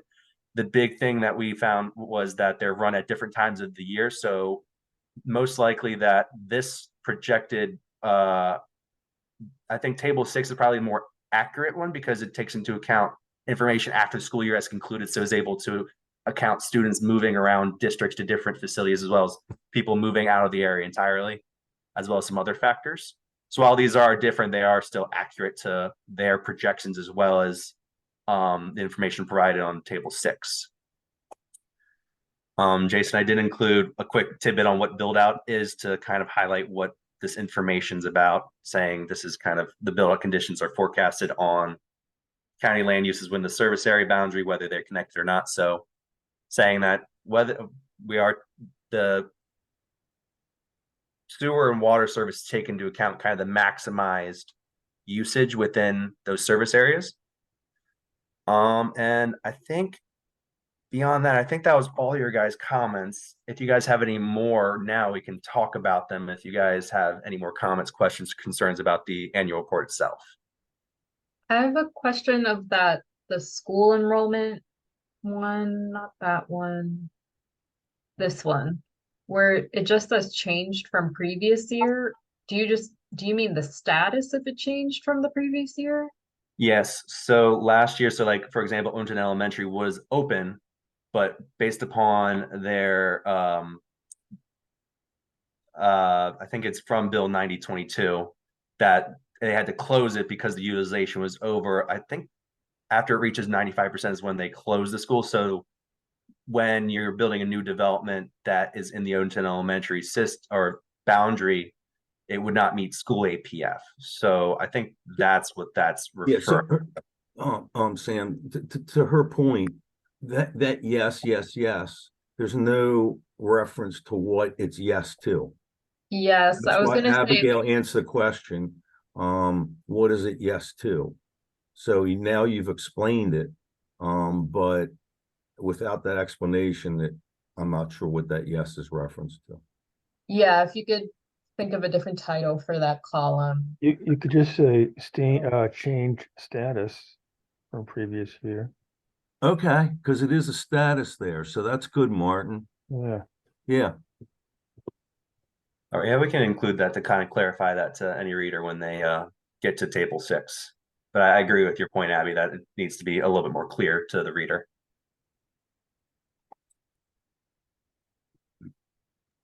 You know, what's interesting, everybody, is we have these projects and they get held up because of school APF, but a couple who's 70 years old can sell their house to somebody with 5 kids, and those 5 kids can get right in that school. Not fair. Just a developer standpoint perspective, just can show you, and that's really what bogs up the schools as much as the new development. Yeah, I was confused with why you could get over 100%, but it looks like there's only one school, like one elementary school or no, there's 2. Well, that's going to open soon. The new elementary school is going to open, so this will all open up with Odenton Elementary and Piney Orchard Elementary and Wall Chapel. So that'll open up all these areas in 2024 when the new school comes. And correct me if I'm wrong, Sam. Where's the new school going? So we have, I think Stuart's referring to West County Elementary, which is over by Two Rivers, which should alleviate a lot of the elementary school pressure. I believe, I don't know the school boundary exactly, but it should impact schools from the Crofton feeder system, as probably most likely also from the Arundel feeder system. Don't quote me on that because I don't know the exact boundary. But these will also change as the schools proceed, or the Board of Education proceeds with their redistricting, which I include information on that on page. Hey, Sam, we're not going to quote you, but you're being recorded. Yeah, great. I- But yeah, these I would numbers do are one paragraph in there. yeah, these numbers will change because the school redistricting efforts when they not only complete phase 1, but when they move into phase 2 starting next year, which is reported on in this report as well. Right. Okay, so any other comments on the annual report for Sam? All right, so hearing none, then I would like to move to what the committee has to do. So basically, every year the committee for its annual report has to hold a vote on our recommendation of approval of the content of the annual report and to the draft that we have seen. So admittedly, we are not the last part of the process. We are several steps removed from the end. There are still more changes that likely will come from county reviews, but basically we are at the final draft that we will ever get. And then it's a lot of finishing touches that the county puts on. And so the committee has to have that question in front of them in terms of our recommendation of approval of the content that we've seen. And as well as we produce a letter indicating our approval and a highlight of some of the key points of the annual report. Specifically the front section where the OTCAC lists out some of basically its efforts over the past year, and then our priority projects. Those are typically the two areas that we highlight in our annual report letter. And so I would like to return back to the committee in terms of, is there a motion to recommend approval of the annual report draft and construct a letter indicating such approval? Jason, would that be the modifications that Sam is going to make then? Yes, it includes all the discussion that we had today. Okay, so moved. Okay. Second. Okay, thanks, Brenda. Any additional discussion or items that you would like to make sure are included in the letter, other than the two broad groups that I had listed?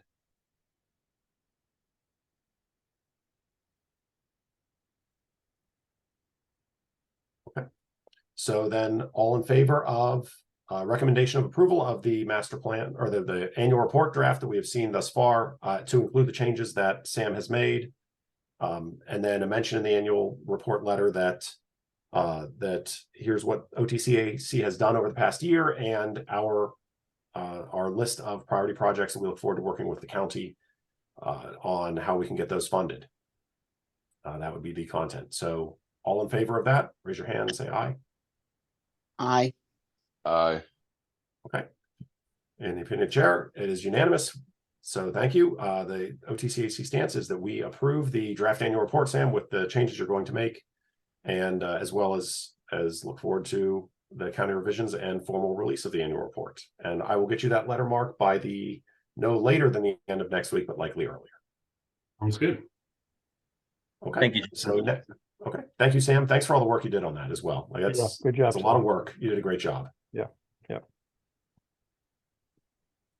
All right. So next, we have the master plan code revisions update. Mark.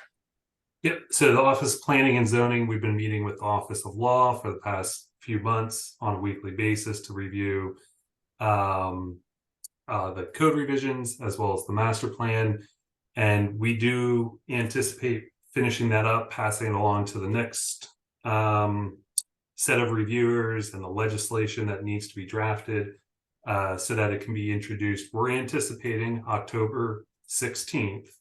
Now, again, Office of Planning and Zoning and Office of Law, we can only do so much. It's then once it gets into the council's hand, they may have their own time frame for getting those two bills introduced. Again, one bill for zoning and one bill for the master plan. So again, as we do anticipate an introduction on October 16th, but stay tuned for more information, and we'll keep you all posted when that does feel a little more firm.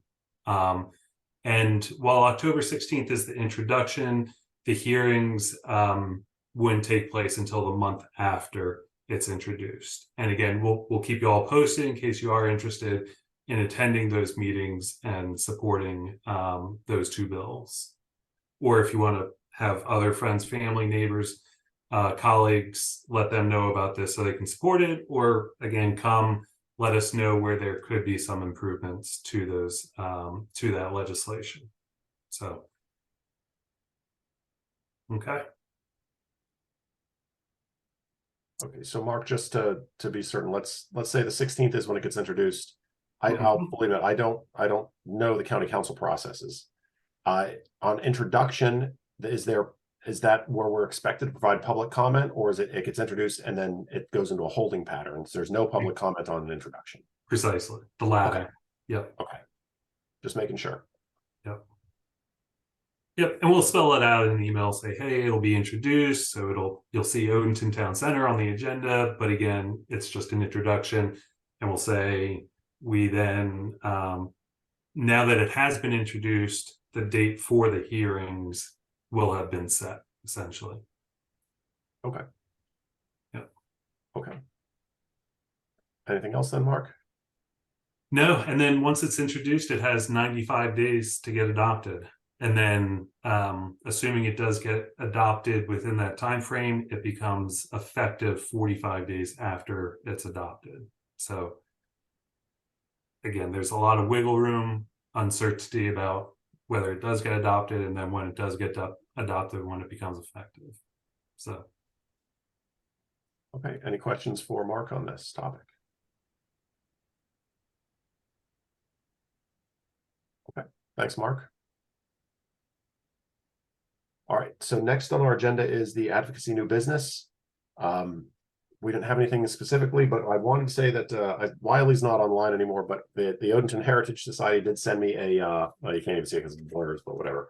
The Odenton Heritage Times came out with a new edition. It's actually really good. It's a great little like news journal. If you can get a copy of it, I was going to ask Wiley, or I don't know exactly how you can get them. He mails them to me. But it's pretty cool. So I just wanted to put a plug out there for something that Odenton produces that actually, like, people in Odenton produce is just neat to see and read. So if you stop by the Heritage Society, I have. How do we get those?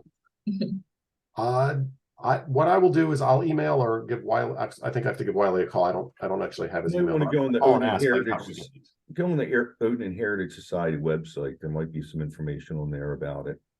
Okay. Yeah, it's just a neat little booklet. So I'll see what information I can get. I'll send it out to the committee. But it's just something to talk about Odenton, which is just neat. So any other items of new business anybody wants to bring up? I have a question of, are we doing anything for the Odenton Day of just supporting it? I know we've talked about we have the flyer, but like, is there going to be a table regarding the committee or development, anything like that? the Office of Planning and Zoning, we weren't planning on that. We just don't have the resources this go around to support that. Will there be any so there's not like any signage or anything just to say like, here's what's changing with Odenton, nothing like that? No. Again, is we do encourage people to sign up for our email list, and there we do provide e-blasts, once or twice a month, announcing what's upcoming, where people can find resources to review these plans and any draft legislation. So again, I think we had talked in previous years that Jason or others might attend in place of the Office of Planning and Zoning, but again, I think resources and people's times are very tight. So Didn't we do that one time, Jason, or was there somebody else that was there? I thought we were there one year. So there was, it's been several years now. So last year it was canceled because I was going to do it last year and it didn't happen because Odenton was canceled because of weather, actually. mhm. And then I think it was a couple of years prior, whenever we were really talking about, I think it was the early on for the park or the start to the master plan. I don't remember which event it was. It was not a very heavily visited table, I'll be honest, compared to everything else at Odenton Day. Not many people stop by to talk to the OTCAC. It's a pretty empty, like you stand around a lot. Yeah. doing that. Yeah, I phrased that wrong. I meant not specific of the committee, of just something to highlight how Odenton is changing.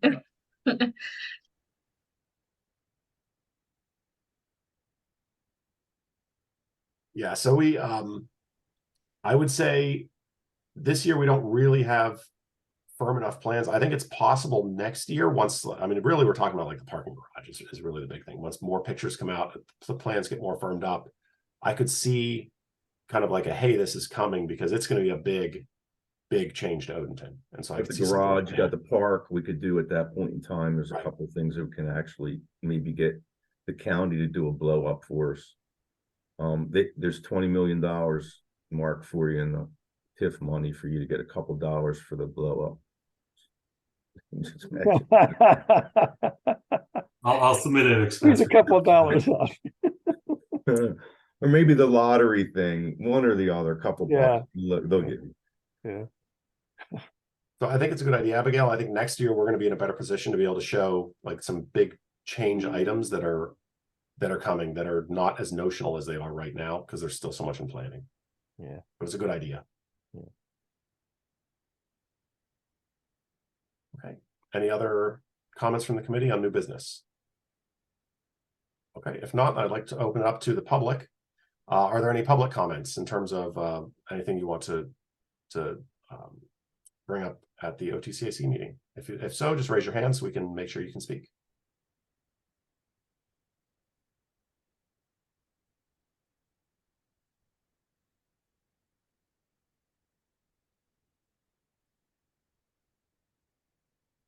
Okay. Seeing nothing, I will bring it back to the committee then. Any other final thoughts from the committee? Okay. I dare bring this up, Jason, sorry. Okay. But when we went through the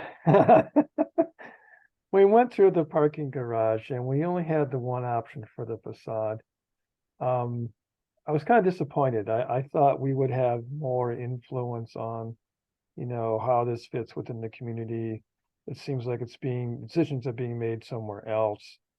And for whatever reason, whether it's cost or something. And the same thing for the buried power lines. I know BGE doesn't want to do it. They kick their heels to, we're not going to do it. But, those are two things that can make that look a lot better. The power lines in downtown Odenton, are just so ugly down there. Who wants to walk underneath that?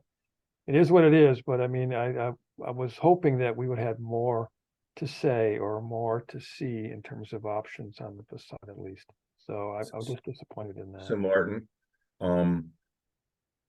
it's one person's opinion, yours. And I'm not saying it's a wrong opinion or right opinion. It's just one person. So your opinion can't always be right or the one that's utilized. Hang on. I think they've done an amazing job with the setbacks, using the gray. It's a garage. It's beautiful as far as garages go. It really, really is. They're putting the technology into it. They have the EV stations, etc. So we're not going to ever get everything. And the BG&E experience is the worst, period. They're a monopoly. The county, even though the county gives them easements for all the power, they don't care. Yeah. And it'll never get built if that's the demand. But I just think it's beautiful. Most of that power lines are in the back. The ones in the front where the new development might be built, that might be more realistic to have built, buried when that time comes. Yeah. But I appreciate your comments. I don't disagree with them. It's just you Yeah. got to give at some point something. And I just Yeah. think we did a tremendous job. No, I agree, Stuart. I And was it did just help with disappointed. incorporating. Yeah, I was just disappointed there wasn't, another option considered beside the brick. I mean, they've done a lot, I think, to make it look good. But I know at one point I'm not sure who provided, Abigail or somebody. There was a whole bunch of ideas for facades, and that just kind of didn't go anywhere. So I didn't know I can tell you is I am part of the project team, and we had been meeting weekly for about a year or two. Wow. And we were reviewing these plans or these designs and feeding them heavily. I think we at one point forwarded them about 24 different sort of precedent pictures of what it could look like taking some inspiration from all around the world. Yeah, yeah. And also, but staying true to trying to reflect the character of Odenton within this, and the sort of surrounding materials. So across the street is the villages at Odenton, and that's mostly sort of this brick type of material. So again, pulling that together with cost, the character, the functionality, I can tell you that there were a lot of iterations for this, a lot of options that the project team ran through. And I think they struck a good balance here with this current design. Okay, Mark. I mean, Yeah. that's good. If there was some real effort to look at some Yeah. options, I'm okay then. I just felt that I didn't see it, so. And different climates too. Like if you were to look at parking decks in Miami, that doesn't work necessarily here, but were there elements that we could pick that Okay. would work? And like I said, maintenance too of the facility. Yeah. You know, Maintenance it's is a great big to have thing. some vegetation hanging off the parking garage, but again, in the winter, what does that look like? So Yeah. and you've Hey, got to Mark, make one- sure that you then have traps for sand and drainage for the winter conditions. So again, I understand where you're coming from, but again, is that I think the group did spend quite a bit of time, and it was the state that was also involved with Okay. reviewing these designs. Okay. Mark, who's Real- maintaining the Thanks, garage? Mark, for saying that. I appreciate it. Sorry, Stuart. No, that's good information, Mark. I appreciate that too. Who's gonna be operating the garage? I think they put out an RFP recently. I'm not sure if that's since closed and somebody's been selected, but you can bring that up next month with John. Yeah, I forgot. Okay, Yeah. thank you.